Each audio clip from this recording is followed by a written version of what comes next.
staff. And till now, most of sessions were delivered by our bosses. So in this session, we want to make some change and do some special things.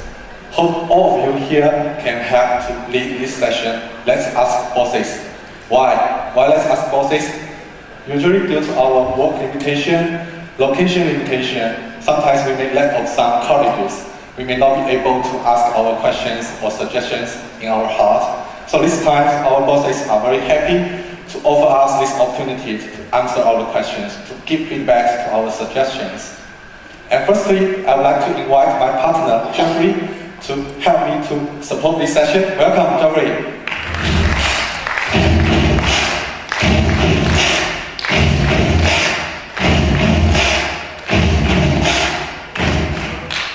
Good afternoon. That's not good enough. Let's stand up, please. All right. Put your hands behind your back, right? As far as you can, but watch out, your friends behind you. But instead of saying your enemy, that's okay. Your opportunity to give them a punch, right? All right. What is it? Twist. Say hello to your left and right. All right. All right. Sweat to the top. All right. Okay, let's try again. Good afternoon. That's good. Otherwise, we have to do it again. Right? Now you're full of energy. Right? Let's invite our boss come up to the stage. Dennis, please. Carl. Right? Okay. Okay. And Jason. Right?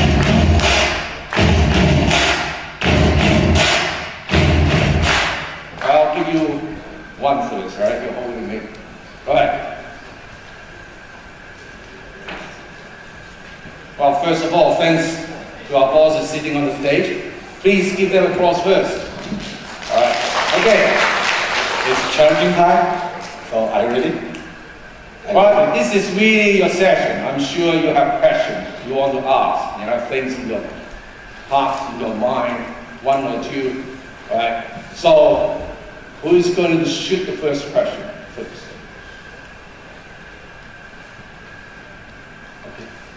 Going. My question is to James. What is your expectation to the IBV? So what do you expect the IBV can bring to sales and marketing? Wow. And need some education as well. I think IBV for me is more mindset, more continuous improvement process. So it's more to say how to manage the business in more integrated way. So definitely we are working together, sales, marketing, and the supply chain. Even we're facing to the customer, basically we're share our company. And also we are here to deliver the maximum value for the company as well. So to identify the integrated business value, I think with the organization, no matter the supply chain or sales organization, is more to say looking on the improvement areas can improve the value for the business.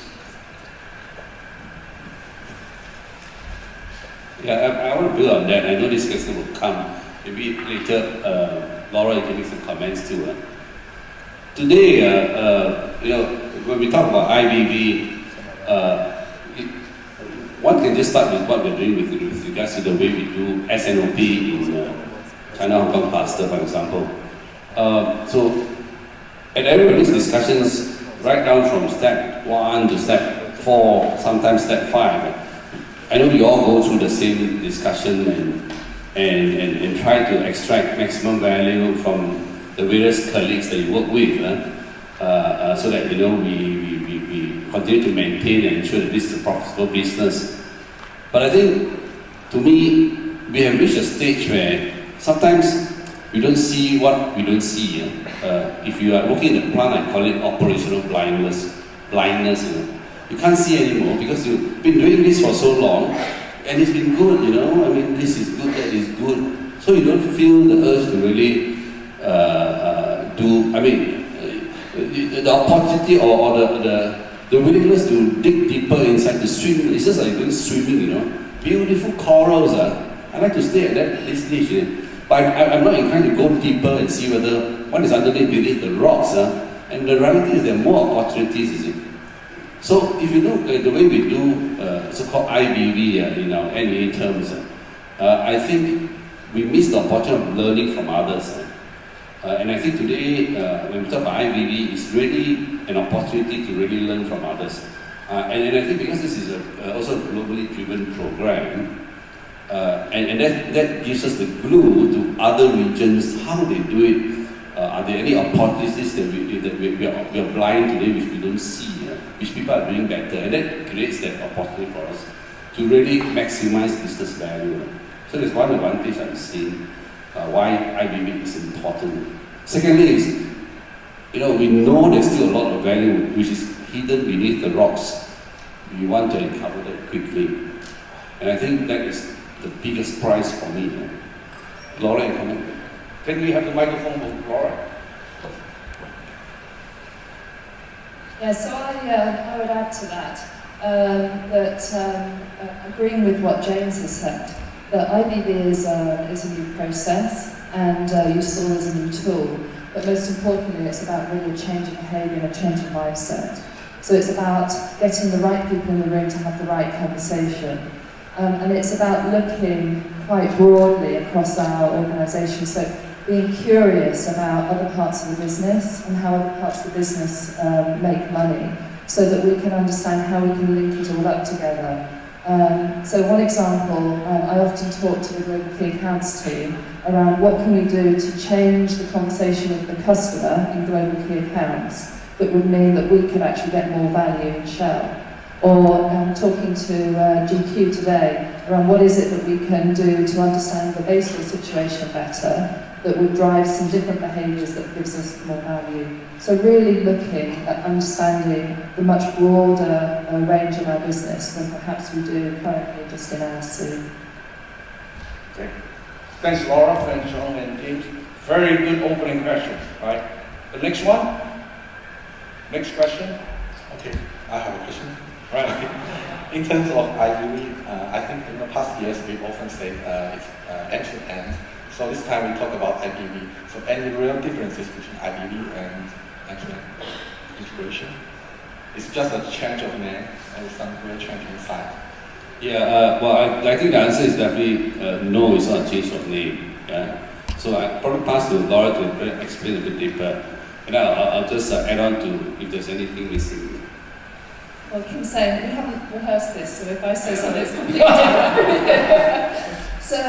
So I'm not massively hung up on what we actually call it. I don't mind whether we call it driving end-to-end value or whether we call it driving integrated business value. The point is that what is the meaning behind that? And the meaning behind that, as I said before, is really around trying to find those points of value that we can only get at by working across functions or working with customers and business.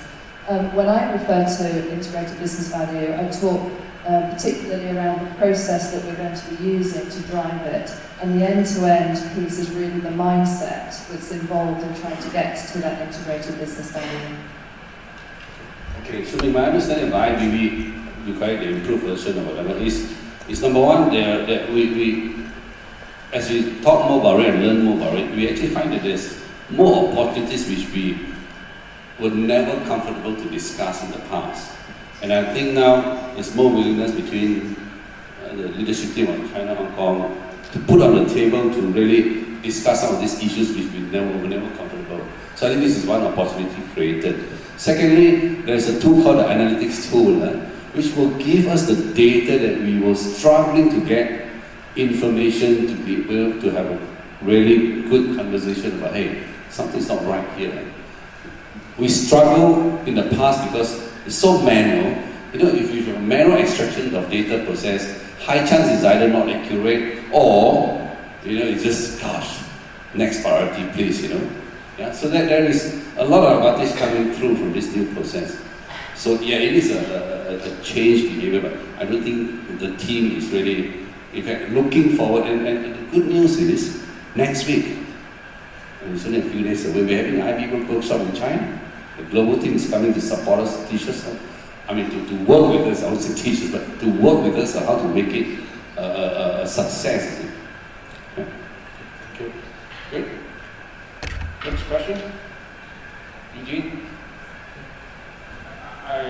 Sorry, just to add on to this, I got a question, and I like the way you sit there, whereby James is sitting here and Tom is sitting there. The way we sit there is not because there's a tension, no. Anyway, I've been hearing this phrase end to end, yeah, and I've been going around asking people, what is your understanding of end to end? Yeah. So I think this question is for both James and Tom. Yeah.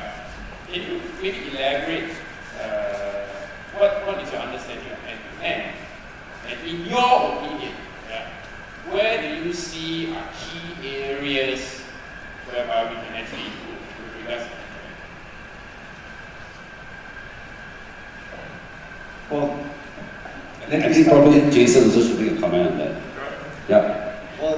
Well, Ministry of Finance, so some of the finance KPI to bring together is quite important. So for some cases, we indeed will be looking for the integrated C5. This is one of the areas of the campaign as well.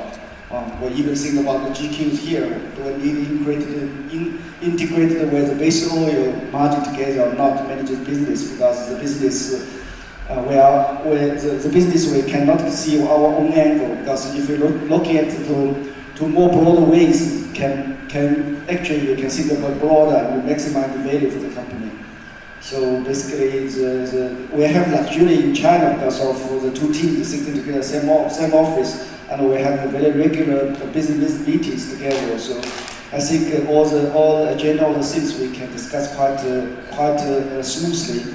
So basically, we are actually also the organization design is some kind of vertical, but as a local leadership team, we can close working together and thinking the things as overall business and maximizing business value together. So this is the thing, and also the process. And also we have the good practice in the past years. We do really champion the one team working together. So one team working together, that's one of the elements to think about the end-to-end as well.